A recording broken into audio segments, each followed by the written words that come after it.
Those who have forgotten history are doomed to repeat it.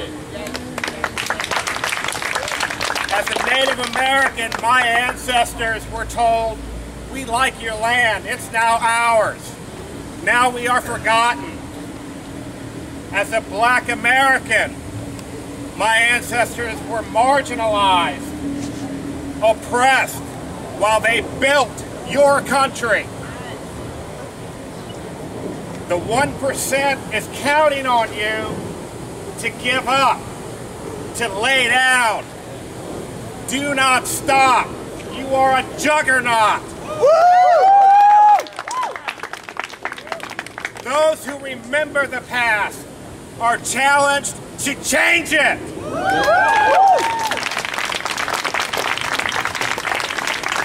right, this is a great turnout so far. We're all super excited. I just wanted to make a quick announcement that Alicia, if you wanna, she's got a list of people that want to speak. It's called a stack. If you want to get on the stack, you can. It's kind of a first come, first serve basis.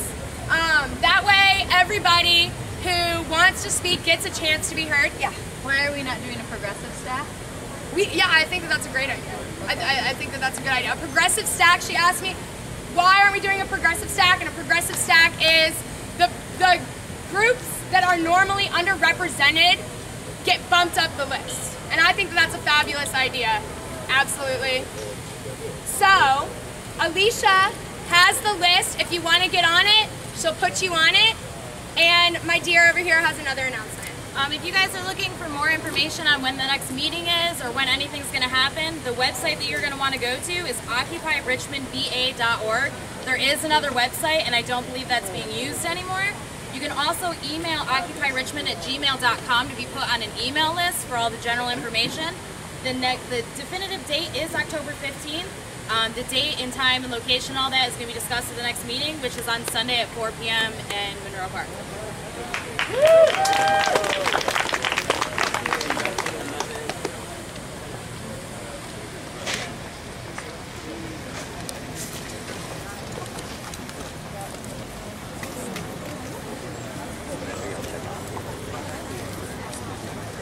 Keep fighting!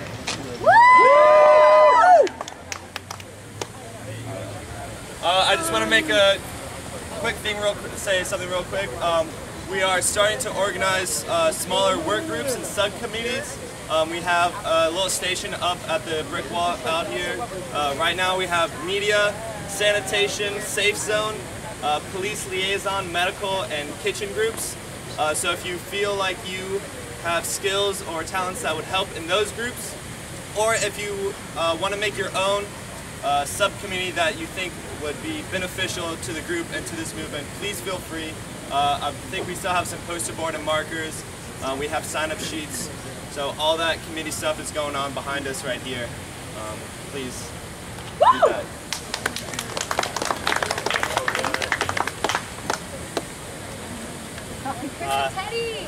My name is this is Teddy Parham. My name is Chris Dorsey.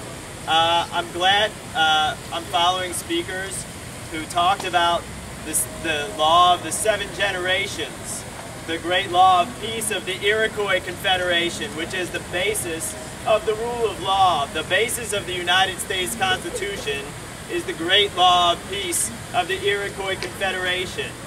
And this is the natural law of the land. And the institutions that control the government, that control the money supply, that control the economy, that controls our lives. None of us can live for free. We can't walk into a grocery store if we're hungry and take food. We must pay for it. And the payment is based on a fixed system. It's a system where we will never win. And a very small percentage of the population is directing this. This is a problem, and it's also a violation of the law. Article 1, Section 8 of the United States Constitution gives the enumerated powers to control the economy to the Congress. The reason for that, the document that's based on the Great Law of Peace of the Iroquois Confederation, is that in the representative republic, which is what we live under, it's the law of the land right now, every action that the Federal Reserve Bank and the Pentagon infrastructure makes is a violation of that document, in particular Article 1, Section 8, which gives the people control of the economy, which gives the people control over the military. And actually, it states that expenditures for military operations can last no longer than 2 years. But when the Pentagon makes plans, they make plans into the next 50 years. So how is that constitutional? How is it constitutional and legal for the military-industrial complex, which is nothing more than an enforcement arm for the private central banks of the world to gouge and indebt the American people? How are people standing for that? It's a violation of the law. All we need to do is enforce the law. We are not the criminals. The bankers are the criminals. Why are 700 people being arrested trying to cross the Brooklyn Bridge when the people inside the Federal Reserve Bank and the Bank of America walk free and live in multi-million-dollar homes? It is backwards. That is completely backwards. I don't know why people are standing for this.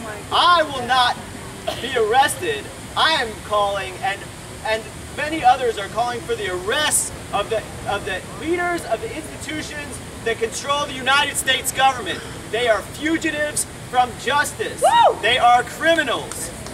Teddy, you got anything? I would like to say I'm glad to be here. I'm an old ram. Back in the day, I helped start the student escort service. We had so many crimes long before you all even started walking. But it doesn't matter about the age. But I want to say that people are suffering. We need to realize that we are one race, the human race. We need to learn to love each other. We are not different. We just have different characteristics, but underneath we're all the same. We eat, we breathe the same air. We need to pull together, and I want to say that you young people will change America from what it is today. It must be changed, and it will start with you guys. They send you to school. They know that the majority of you will be out of school for years without a job.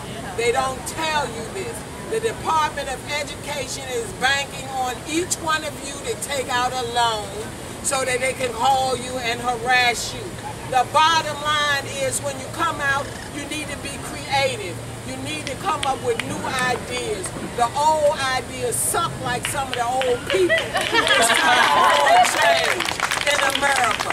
And we can do it together. We must come together and make a change, a difference. Learn to love one another. I've been a community activist for 32 years. I gave up my job working with the homeless, the hungry. Our veterans have no business being hungry or homeless, and I work with them. And I've been arrested, lied on, cheated, phone tapped, but you know what? What doesn't kill me makes me strong.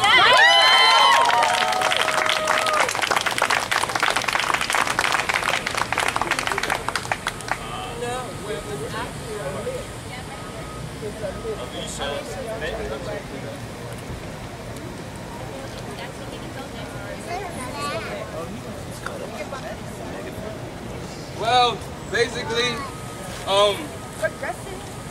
this is nothing new, and it's starting again, so I look forward to it, honestly.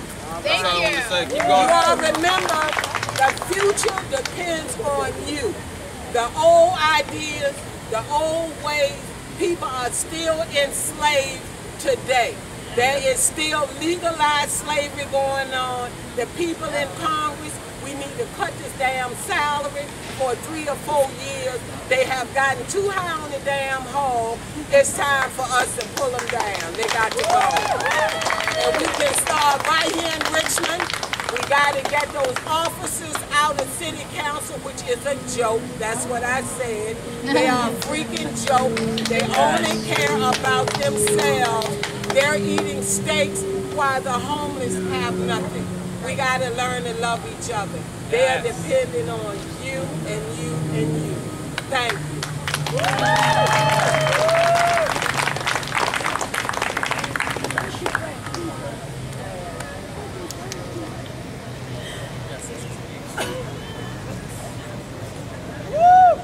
How's everyone doing today? Good. What's up, y'all? My name's Josh, and like all of you here today, I am one of the organizers of this greater movement we are all a part of, known as Occupy Richmond and Occupy Together. Just wanted to come up real quick and kind of give you guys a little bit of an overview of what we all experienced at the General Assembly meeting last night. How many of you were there last night? Awesome. Thank you so much for coming. Give yourselves a small round of applause. Or are we doing signs, Jordan? Okay. So just in regards to how Occupy Wall Street has embraced a sort of facilitation structure to ensure that this is a leaderless movement, which is what we are. There are a couple tools that you all can be thinking about, be getting ideas on how we can improve, that we've been using to communicate with one another in large bodies of people, as well as on a smaller micro scale for individual interests, such as people who are interested in the Federal Reserve, or if you're interested in environmentalism, or if you're interested in the medical team. We have two primary structures that have sort of evolved over the last several weeks and months of protests. One would be the General Assembly, and that is a large gathering of anyone and everyone who wants to come and make their voice heard. And at each General Assembly we use certain hand gestures, such as Jordan over here was giving an agree hand gesture, which is your fingers up in the air. I agree. Yay! I disagree. Let me put this down. I disagree. You've got blocks, you've got speak up, you've got direct response, you've got come on, you're rambling, please hurry up. Good one. And these are all just hand gestures that we can use to ensure an orderly discussion and discourse amongst people in a massive group of 2, 3, maybe 500 people. I'd love to see 500 people at our next General Assembly. So that's sort of how we're making decisions as a large group, and we're doing that through a modified consensus.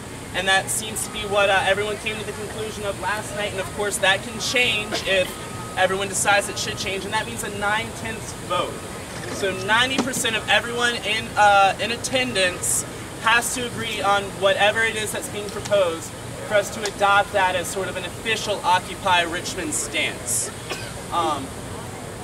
You agree? Agree. She agrees. Woo! Awesome. So along those lines, we take that to the next step of organization in this movement, and that is the working group structure, the committee structure. It was just discussed earlier that we have some signs up there, such as kitchen help, police liaison, I see medic team, safe spaces. Safe spaces is awesome. You can come if you feel like you're being harassed, if you need a place to de-stress and just go meditate, get your U on, kind of center yourself. We've got a media team. If anyone's interested in the media team, we've got a sign-up sheet back there. I'd love to talk to you about it. And in each of these individual working groups, that's for people who are very passionate about the various aspects of how we can create a community amongst each other and make this movement grow organically and evolve into something great that we can all believe in and all support. So if you're out here and you're listening and you're trying to learn and get ideas, we want to hear from you. This is a movement of creativity, and we need everyone's ideas in order to be able to represent the Occupy Richmond movement as a movement of solidarity with the Occupy Wall Street movements. Woo! So please, please bring yourselves to us. Let's all get our contact information together and start organizing, because this isn't going to happen on its own. This isn't going to happen with just talk. This is going to happen with action. Woo! And the time starts now. Yes. Thanks, y'all.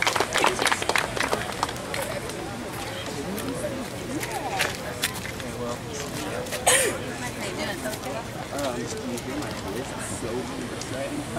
gonna happen. Yep.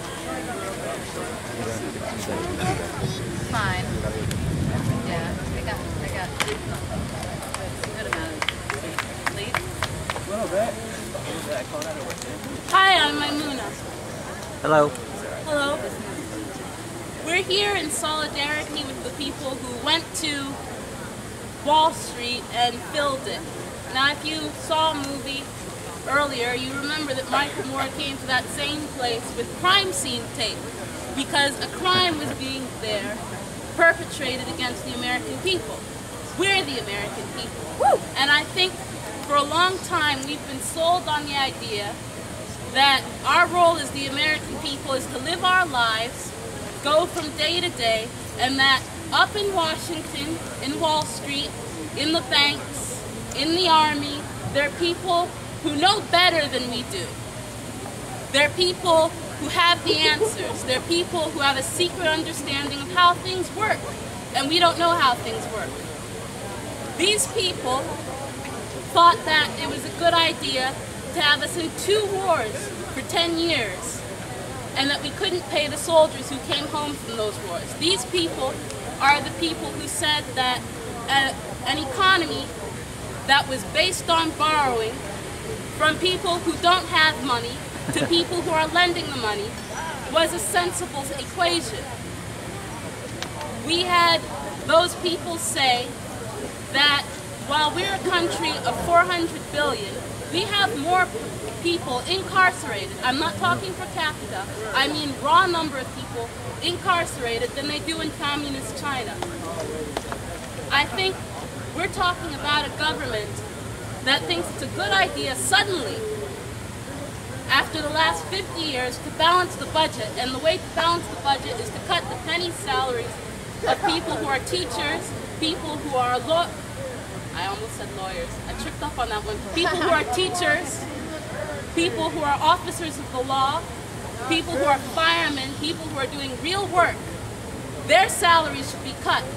But we have $800 billion to give to corporations that screwed up. By their definition, they screwed up. By their definition, they took our money and blew it up. They disappeared. You know, we have been ripped off. Every day they take some 8–10% of your money and they give it to people who are multimillionaires. But we can't spend that money on the homeless people that are just down here back at the park east that way on Broadway. We don't have money for things like that. We need to cut down on what they call entitlements. Right.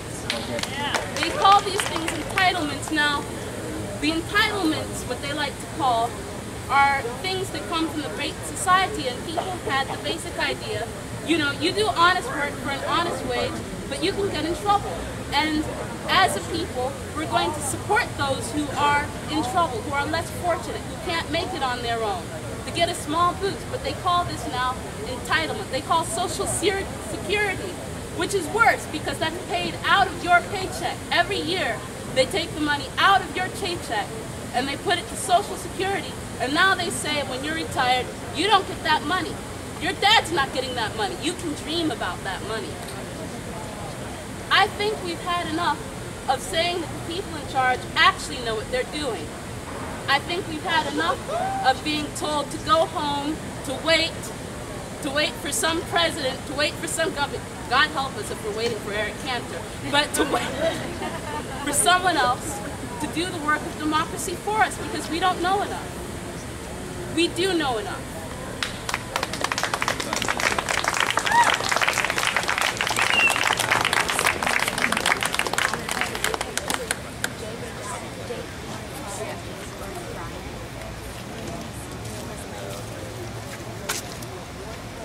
Right on the stack, we have a Jake Rosenbaum. Are you still here, Jake?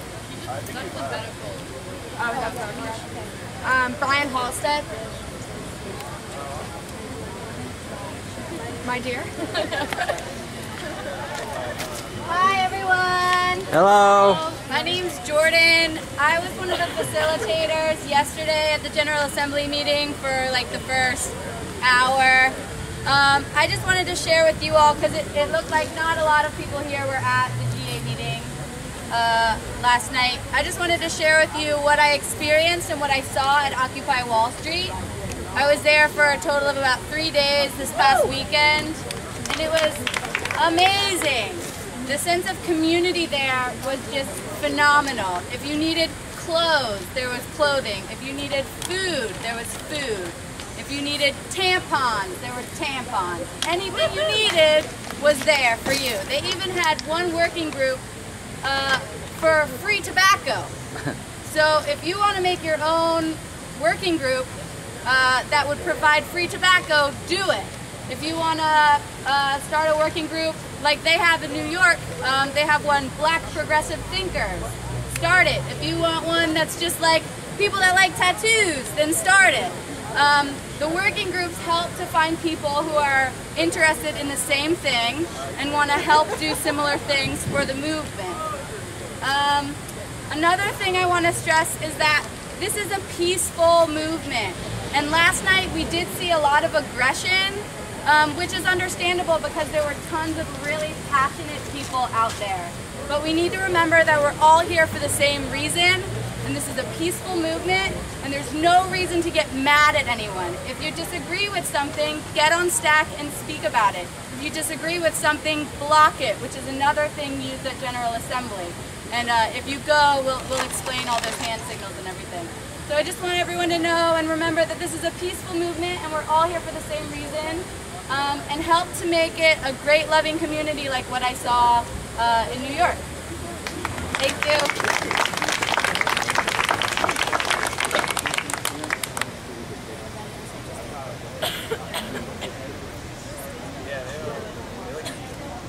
Stack is still open if you want to speak. We totally want to hear what you have to say.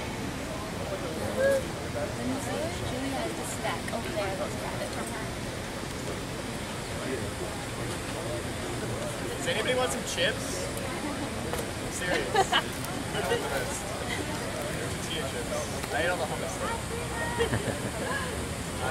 So another thing we discussed last night is sort of the publicity of this event. Like, everybody here found out different ways through word of mouth, through Facebook, Tumblr, which is really big in Richmond, through videos on YouTube, and personal one-on-one is very, very important. Figuring out what sort of groups you belong in. Like, we had someone from a religious organization talking about it earlier. You can like sit down with yourself and think about, okay, I'm part of this group, I'm part of this student group, I'm in this class, I'm part of this church organization, I know these people that meet up to have a picnic on a certain day, and just sort of talk about this issue. I've talked to so many people, it's been 3 weeks in Wall Street now, who haven't even heard of it yet.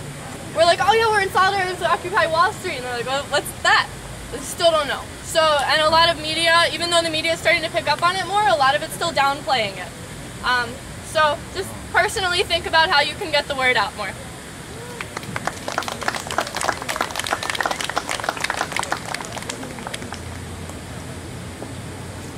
How's it going? Good. My name is James Higgins. I don't really know any of you, I don't think. I've been doing this for a while. I've been researching, I've been gathering information, doing stuff for as long as I can. Speak up. I've been gathering information for as long as I can, probably longer than any of you. Cancer runs in my family. I get sick randomly, I don't know why. All these things that are put on us, like things are in the water that we don't know about it. More chemicals are in our water than are in cigarettes. No one wants to find the cures, no one wants to change the environment, no one wants to actually gather the facts of why people are getting sick for no reason. And if anyone's going to do something, I think we might as well take control of each individual corporation that is making everything dirty. Like anything we wear, anything we put in our bodies, it's all chemicals. We have to go back to natural stuff. All our leaders know about this kind of stuff. Everyone knows, no one wants to do anything. Now that we are all together, like our voices can be spread. Like, I don't even know how to start or where to start, but someone's got some questions to answer and someone's got some explaining to do. With our banks and everything, we all pay for our electricity, but we all don't need to continue those processes. Like we have wireless energy, we have wireless transmissions now. We don't need to go off of power lines. We'd have actual Tesla energy, which the banks don't want us to know about. Everything that we use, it's made to make a profit. These profits won't make money for long. Like one day our energy is just going to be gone. Like we won't have any more gasoline, we won't have any more fresh food. We have to just restart. We have to go back to natural stuff. Like 100 years ago, there's a man named Nikola Tesla, and he was trying to create free energy, free resources, but JP Morgan shut him down. All the banks, they decided, hey, we can't make money off of this. We need to stop this. We need to blackball it. They stopped everything of what we were going for. Anything that we were trying to strive for, they stopped. We have to take it back. All of us protesting, we're not violent for now, but when they even expect us to be violent, there's camps already set out all across America just to send us to. Like we're right here, we're out here trying to fight for our rights. We're gonna one day go home, there's gonna be buses waiting for us. Like buses are gonna be waiting there to take us to a new place to call that home. Like I don't know what world y'all think we're living in, but it's about to get really bad. We have all our soldiers fighting wars overseas. We have soldiers coming here that are going to do other dirty work against us. Like things are not going to be happening for much longer. Everything, well, like cancer and everything else, we do have the means to find the cures, but because it doesn't make money, it stops our whole group. We have to find other ways around them. We have to stop using money. We have to stop using the processes that make them hold us back. I'm sorry I'm all scattered. I'm sorry I'm not saying everything clearly, but it's just too much to say. I guess that's all for now.